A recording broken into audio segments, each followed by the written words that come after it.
নাচ গান দেখা, নর্তকী দেখা, ছবি দেখা, নাটক সিনেমা দেখা, এটা গুনাহ না? আরে কথা কয় না কেন? সবাই বলেন না পাপ কিনা এটা? এটা কখন বুঝবেন? আপনার ঘর থেকে এই গুনাহ বন্ধ করবেন কখন? আপনি তো মরে যাচ্ছেন, কবরে চলে যাচ্ছেন, কই আপনার তো কোনো ফিকির নাই, কোনো প্রস্তুতি নেই। কোরআনুল কারীমে আল্লাহ বলেন নাফরমান আর বেঈমানের কথা হলো ইনহিয়া ইল্লা হায়াতুনাদ দুনিয়া, জীবন মানে কেবলই দুনিয়া, কেবলই দুনিয়া। বাঁচলেও দুনিয়া, মরলেও দুনিয়া, আসি ততক্ষণ দুনিয়া খাইয়া পইরা, মরলে তো শেষে, মরলে শেষে না? কথা বলেন না কেন? আমরা মরলে তো শেষে নাকি? তা মৃত্যু মানে হারিয়ে যাওয়া নাকি? মৃত্যু মানে শেষ, আর কোথাও যেতে হবে না। তাইলে তাইলে মৃত্যু মানে আল্লাহর কাছে ফিরে যাওয়া, মৃত্যু মানে হাসরের মাঠে রওনা দেওয়া, মৃত্যুর মানে বিচারের মুখোমুখি হওয়া, মৃত্যু মানে নিজের আমলনামা হাতে নেওয়ার প্রস্তুতি নেওয়া, মৃত্যু মানে মিজানের পাল্লায় নিজের আমলনামার হিসাব করার জন্য রেডি হওয়া। হারিয়ে যাওয়া না, হারিয়ে যাওয়া না। আল্লাহ আমাদেরকে বুঝ দান করেন। আমি লম্বা কথা এই প্রসঙ্গটা বললাম, পরে বলতাম, আগে বলে ফেলছি। আমার প্রথম কথা এটা বাপ, আমি আপনাদের কাছে 4টা আয়াত পড়ছি, আয়াতের তরজমা বলতেছি এখনই। বাকি প্রথম আপনাদের কাছে আমি বলে নিলাম, আপনারা আপনাদের সন্তান, আপনাদের ছেলে মেয়ে পরিবারকে আরেকটু যত্নবান হন। আমার অনুরোধ বাপ, আমাদের মাথার উপরে মুসিবত ছায়া বিস্তার করছে। হ্যাঁ, আমাদের ছেলেদের যে পরিমাণ গাফলতি, মেয়েদের গাফলতি, উম্মতের মুসলমান নারী পুরুষ যে পরিমাণ মোবাইল নিয়ে ব্যস্ত, এত এত খামখেয়ালি, এত সারাদিন মোবাইল টিপা, এত টাকার অপচয় অপব্যয়, খোদার কসম এটা রাজার ভান্ডারও ফুরায় দিবে, রাজার ভান্ডারও ফুরায় দিবে। ছেলেরা, আমি বললাম আমার নাম আনিসুর রহমান, মনে রাখো বন্ধু, আমি বললাম তোমরা যারা দিবা নিশি এই বড় মোবাইল টিপো, আমার কথা মনে রাখো, অচিরেই এমন একদিন আসবে ভিক্ষার থালা হাতে নিয়ে তুমি ভিক্ষুকের মতো হাত পাতবা। এটা আমার ভবিষ্যৎবাণী, মনে রাখো।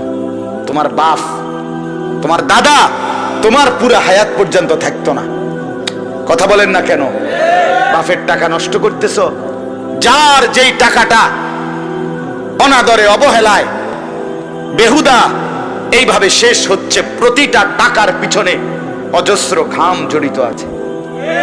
একটা টাকাও মাটির তলের থেকে ওঠে নাই, কষ্টের ঘাম ঝরিয়েই পয়সা রোজগার করে, ঠিক কিনা বলেন?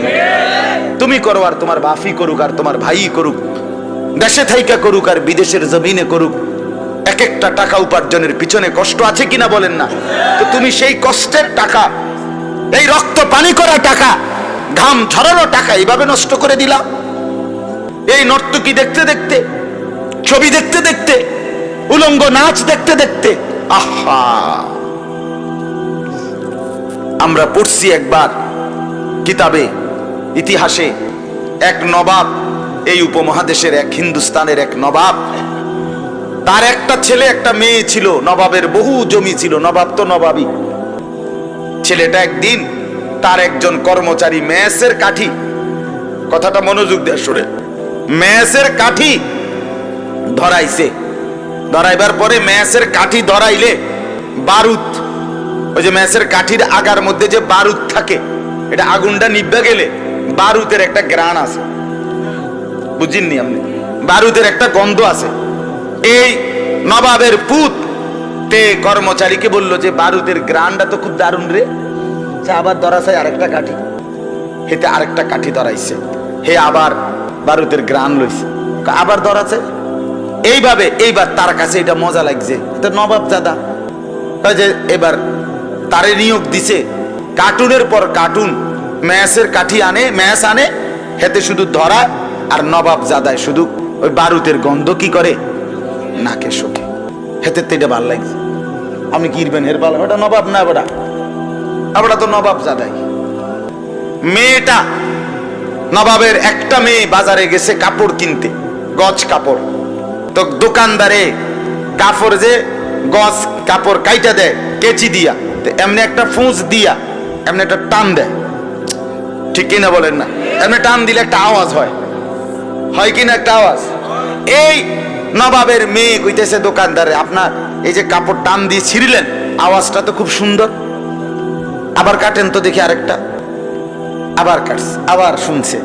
এইবার সে দাসীকে বলছে, থানে থানে কাপড় আনে, আর বলছে তোর কাম হইলো শুধু এই কেচি দিয়ে কাটবি ছিড়বি, কাটবি ছিড়বি। নবাব জাদাদে, খোদার কসম কিতাবে আমি নিজে পড়ছি, এই নবাবের এক ছেলে মেসের কাঠির বারুদের অপচয়, আরেকজন অনর্থক কাপড় কাটার এই অপচয় করতে গিয়ে শেষ পর্যন্ত নবাবের সমস্ত জমিদারি শেষ হয়ে এই দুই সন্তান ভিক্ষার থালা হাতে নিয়ে মানুষের দুয়ারে হাত পাচ্ছে।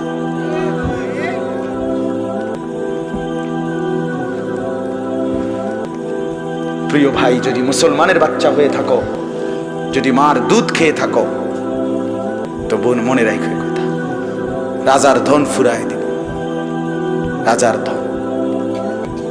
আর তোমার বাফা এখানে কারো বাপ নবাব না, ঠিক কিনা বলেন না কেন? আমরা নবাবের ফুত না, আমরা মেহনতি কষ্ট করে কামাই রোজগারি করা বাবার সন্তান। আমার মনে আছে, আমার নিজের কথা বলি, আমি দারুল আরকামের ছাত্র, জানেন আপনারা? আমি ব্রাহ্মণবাড়িয়া দারুল আরকামেরই ছাত্র, আপনাদেরই এখানকারই ছাত্র। হ্যাঁ, আমি এই শহীদপুর বাজারে বহু আসছি ছাত্র জীবন। আপনার তো ফুটবল খেলতে আইছি, আর এর বিরাট মাঠ, আমরা শুক্রবার দিন ছাত্ররা ফুটবল খেলতে আইছি, ছোট ছিলাম। শহীদপুর বাজার, এখানে বড় হুজুর রহমতুল্লাহ তাফসির শুনতে আমিও আসছি, আমার ছোটবেলায় মনে আছে, এটা তো বিখ্যাত তাফসির। তো আপনার ছোট্টবেলায় 5 ভাই মাদ্রাসায় পড়তাম, 3 ভাই বোন। আব্বা প্রাইমারি স্কুলে মাস্টারি করতেন, মসজিদে নামাজ ইমামতি করতেন, খুব অল্প টাকা বেতন পাইতেন। অভাবের সংসারে এমনও দিন গেছে, 1 কেজি আটার দাম থেকে আমার ছোট ভাই 2টা টাকা দোকানদাররে কইছে যে 1 কেজি আটা দেন, মাই কইছে তবে 2 টাকার কম দিয়েন। মাই কইছে 2টা টাকা আমারে দিতেন কইছে, তো 1 কেজি আটার থেকে 2 টাকার কম দিয়া এই 2টা টাকা দিয়া ভাই মাদ্রাসাত গেছে। হ্যাঁ, আমি একবার কুমিল্লা ট্রান্সপোর্টে করে শাসনগাছার থেকে মায় আমি দারুল আরকাম আসতেছি আপনার, তখন আমরা ঘাটুরা 1 নাম্বার গ্যাস ফিল্ডের সাথে একটা ভাড়া বাড়িতে মাদ্রাসা ছিল। আমি একেবারে প্রথম ছাত্র, প্রথম যেই বেজ দিয়ে, সর্বপ্রথম যেই জামাত দিয়ে শুরু হয়েছে দারুল আরকাম, মেড্ডা পীর বাড়ি হুজুরের বাড়ির পাশে, আমি ওই সময়কার ছাত্র। তো 1992-93 সনের কথা। তো কুমিল্লা ট্রান্সপোর্টে মায় আমারে, মানে আসছি যে আমি, আমার টিফিন গাড়ি বাড়ির মধ্যে করে 3টা বাটিতে তরকারি, গোশত, ডিম এগুলা রাইন্দা দিছে মা। মাদ্রাসাতে আইসা খাইতাম। এই গাডুরা স্টেশনে আইসা যখন নামছি, বাসের থেকে নামতে গিয়া, ছোট মানুষ, বাড়িটা শহর লাভ দিয়া নামতে গিয়া পড়ে গিয়া বাটিটা খুললা তরকারি সব পড়ে গেছে রাস্তা। আমি এমন কান্না কাঁদছি যে অজরে কাঁদছি, আহারে আমার মার কষ্টের বানানো তরকারি পড়ে গেছে। অভাবের সংসার থেকে মা কষ্ট করে এইটুকু তরকারি দিছে পুতের লাগে, সেই জীবন। তাইলে বাপ, প্রত্যেকটা মানুষ, আজকের এই বাপদেরকে জিজ্ঞাসা করো, ছেলেরা কষ্ট করে কামাই করা এই পয়সা, সেটা তুমি 300 টাকা দিয়ে চুল কাটো, 500 টাকা দিয়ে চুল কাটো, তাও ইহুদিদের বেঈমানের কত রঙের কত ঢঙ্গের জামা পরো। একটা বড় মোবাইল পাইয়া তুমি মা ভুলে গেলা, বাবা ভুলে গেলা, আল্লাহ ভুলে গেলা, নামাজ ভুলে গেলা, দুনিয়া ভুলে গেলা, শুধু নারীর ছবি, নর্তকীর নাচ, জিনা ব্যভিচারের দৃশ্য। হায় হায় বন্ধু, এতেই মজা পেয়ে গেলা। তোমার ভবিষ্যৎ কি? তোমার আখিরাত কি? তুমি কি কবরে যাইবা না? তুমি কি মরবা না? এজন্য যে ছেলেরা বসছো বাপ, আমার জিন্দিগির ফিকির ছেলেদেরকে নিয়ে, মুসলমানের নওজওয়ানদেরকে নিয়ে আমি অনুরোধ করলাম প্রত্যেকের কাছে, ভাইয়া দয়া করে মজলুম মুসলমানের, সারা পৃথিবীর মজলুমানের রক্তের বদলা যদি নিতে হয়, আমার যুবক ছেলেদেরকে দাঁড়াইতে হবে।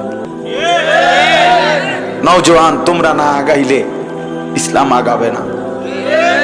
তোমরা জীবন বাজি না রাখলে আল্লাহর দ্বীনের জন্য লড়বে কে বাপ? খুন ঝরবে যুবকের, কলিজার খুন ঝরবে।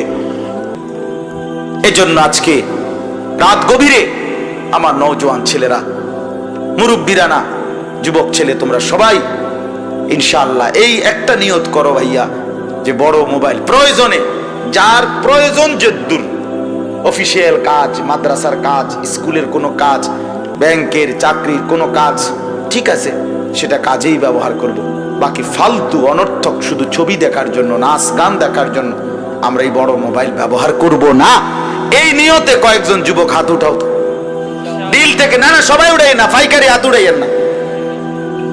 ছেলেরা উঠাও, ছেলেরা, বয়স্করা না, ছেলেরা উঠাও। ভাইয়া বলো, নিয়ত করো ইনশাআল্লাহ, জোরসে বলো ইনশাআল্লাহ। আল্লাহ আপনি হিম্মত দান করেন, আল্লাহ আপনি তৌফিক দান করেন।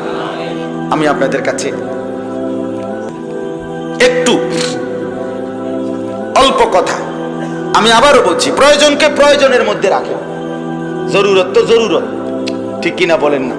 অসংখ্য কাজ আছে যেগুলা দিয়া মোবাইলের মাধ্যমেই অফিসিয়াল কাজ বা বিভিন্ন কাজ করতে হয়, হ্যাঁ ঠিক আছে, প্রয়োজন তো প্রয়োজন, কিন্তু সারাদিন টিপতে হবে, এটা কি প্রয়োজন বলে?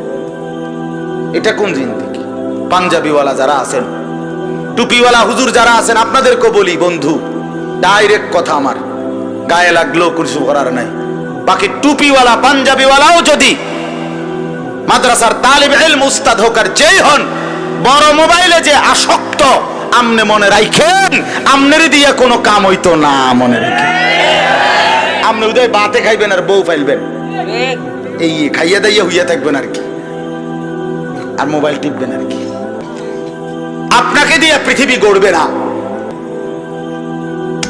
আপনাকে দিয়ে উম্মতের ফায়দা হবে না।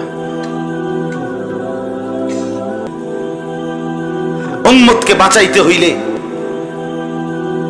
মুসলমানের এই খামখেয়ালিন গুনার মধ্যে হাবুডুবু খাওয়া মুসলিম সমাজকে বাঁচাইতে হইলে উম্মতের উলামায়ে কেরাম তাদেরকে আগের চাইতে 100 গুণ বেশি দিবা নিশির মেহনতের ময়দানে ঝাঁপাইতে হবে। আলেমের আবার রাত কি, আলেমের আবার দিন কি? 23 বছরের পুরা ওয়ারিস যে, আদম থেকে ঈসা নবীর সমস্ত আম্বিয়াদের ওয়ারিস যে, তার আবার অবসর কোথায়? কথা বলেন না কেন? আমনে মোবাইল টিপনের টাইম ফান কেমনে? আমনের অবসর কি আবার? রাসূলুল্লাহ সাল্লাল্লাহু আলাইহি সাল্লাম, আমরা কি শুধু নবীজির আখেরি নবীর ওয়ারিস? উলামায়ে কেরাম আদম থেকে মুহাম্মদ সমস্ত আম্বিয়াদের ওয়ারিস। এ কি খামখেয়ালি কথা? এ কি ছোটখাটো ডিউটি? কত বড় বোঝা কাঁধে নেওয়া, এত বড় ভারী বোঝা যার কাঁধে, সে আবার অবসর পায় কখন? তার আবার সময় কিসের? সে ঘুমাবেও তো এই কারণে যে পরবর্তী কাজের প্রস্তুতির জন্য একটু শক্তি দরকার, এই জন্য ঘুমাবে। সে খাবে তো এই কারণে পরবর্তী কর্মের ময়দানে ঝাঁপিয়ে পড়ার আগে একটু খাওয়া দরকার, এই কারণে। আল্লাহ তাআলা উলামায়ে কেরাম, নওজোয়ান অনেক আলেম আছেন, তালেবে ইলম আছেন, তাদেরকে বলি আল্লাহ তাআলা সবাইকে হিম্মত দান করেন। এবার 4টা আয়াতের তরজমার জন্য একটু কথা শুনেন, অল্প কদ্দুর কথা। মূলত এই সূরাটার নাম, আমি যে সূরাটার থেকে 4টা আয়াত পড়ছি, 15 নম্বর পারা, 17 নম্বর সূরা, সূরা বনী ইসরাইল। কি নাম বলেন? বনী ইসরাইল। এই সূরার 16, 17, 18, 19, 20 5টা আয়াত আমি আপনাদের সামনে তেলাওয়াত করেছি। অল্প একটু কথা হলো, হযরত ইয়াকুব আলাইহিস সালাম একজন নবী ছিলেন, বিখ্যাত নবী না? নাম শুনছেন না? ইয়াকুব আলাইহিস সালামের 12 জন ছেলে ছিল। আমি খুব অল্প কথায় কইতেছি, সংক্ষেপে। ইয়াকুব নবীর ছেলে ছিল মোট 12 জন। 10 ভাই যারা কূপে ফেলে দিছে ইউসুফকে, এই 10 জন। ইউসুফ আলাইহিস সালাম একজন, ইউসুফ আলাইহিস সালামের আপন মার ঘরে এক ভাই, ছোট ভাই বেনিয়ামিন। এই কয়জন হইল? এই 12 জন। ইয়াকুব আলাইহিস সালামের এই 12 জন ছেলে এই মোট আর ছিল। আচ্ছা, এটা একটা কথা। ইয়াকুব আলাইহিস সালামের 2টা নাম, একটার নাম হলো ইয়াকুব, আর হলো ইসরাইল। এই দুটোটাই কার নাম? ইয়াকুব আলাইহিস সালামের নাম। যেমন আমাদের নবীর প্রসিদ্ধ 2টা নাম, মুহাম্মদ, আহমদ, আরো আছে নাম, বাকি এই 2টা কি সবচেয়ে প্রসিদ্ধ নাম। তো ইয়াকুব, ইসরাইল।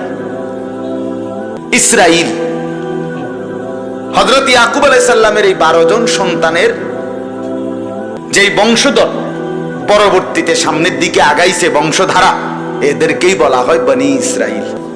ইসরাইলের বংশধর মানে ইয়াকুবের বংশ। কথা বুঝছেন কিনা বলে? আচ্ছা, ইয়াকুব আলাইহিস সালামের 12 ছেলের মধ্যে একজন ছেলের নাম ছিল ইয়াহুদা, বড় জন। এবড়ার পরামর্শেই ইউসুফ আলাইহিস সালামকে পানি কূপে ফেলাইছিল।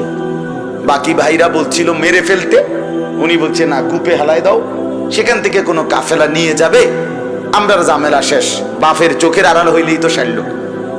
যাই হোক, পরবর্তীতে যখন বংশধারা বাড়ছে ইয়াকুব নবীর ছেলেদের মাধ্যমে, এই ইয়াহুদা যেই ছেলেটা, তার বংশ হইছে সবচেয়ে বড়। ওই বাকি ভাইদের বংশ কমতে কমতে একটা সময় ওই বড় ভাই ইয়াহুদা তার বংশের লগে সবাই মিশিয়া গেছে।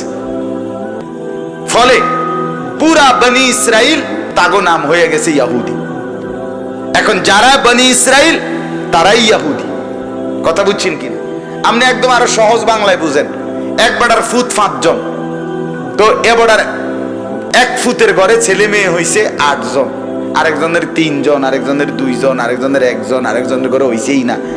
এমন হয় কিনা? তো ধীরে ধীরে ওই 8 সন্তান হইছে যে ভাইয়ের ঘরে, যেই ফুতের ঘরে, এবটার বংশ বাড়তে বাড়তে এখন ওই ভাইগো পরিচয়ও, ওই নায়নাতকুরের পরিচয়ও হয়ে গেছে এই বড় ভাইয়ের পরিচয়। বুঝছেন আমার কথাটা? এখন পুরা বাড়ি হয়ে গেছে মোল্লা বাড়ি, যদিও এনে গাজীও আছে, কাজীও আছে। পুরা বাড়ির নামে হয়ে গেছে কাজী বাড়ি, যদিও এনে মাঝিও আছে। কথার কথাই আর কি। এখন পুরা ফ্যামিলির নাম হয়ে গেছে ইয়াহুদি, যদিও অন্য ভাইদেরও কি আছে, বংশধর আছে, কিন্তু বেশি বড় হওয়ার কারণে এই ইয়াহুদা এই ভাইয়ের নামেই সবাই বংশের পরিচয় হয়ে গেছে, এরাই ইয়াহুদি। তাহলে যারা বনি ইসরাইল তারাই কি বলেন না? ইয়াহুদি। ইয়াহুদি। আল্লাহ তাআলা হযরত ইয়াকুব আলাইহিস সালাম থেকে নিয়ে আমাদের নবীর আগ পর্যন্ত, আমাদের নবীর আগের জন ঈসা নবী, এই পর্যন্ত প্রায় 1 লক্ষের চাইতে বেশি নবী। কতজন? 1 লক্ষের চাইতে বেশি নবী আল্লাহ শুধু কেবল এই বনি ইসরাইল, এই ইয়াহুদীদের হেদায়েতের জন্য যুগে যুগে আল্লাহ পাঠাইছে। কতজন নবী? 1 লক্ষের চাইতে বেশি নবী। কিন্তু এই 1 লক্ষের চাইতে বেশি নবী রাসূল মিলেও এই জাতিটাকে, এই বংশধরগুলোকে, এই মানুষগুলো ইয়াহুদি যারা, তাদেরকে পরিপূর্ণভাবে শুধরাইতে কোন যুগেই পারে নাই। বরং প্রত্যেক যুগে এই বনি ইসরাইল ইয়াহুদিরা সর্বোচ্চ সংখ্যক আল্লাহর নাফরমানি করত। অল্প 2, 4, 5 জন, 10 জন হাতে গোনা তারা ছিল অনুগত, বাকি সব ছিল নাফরমান।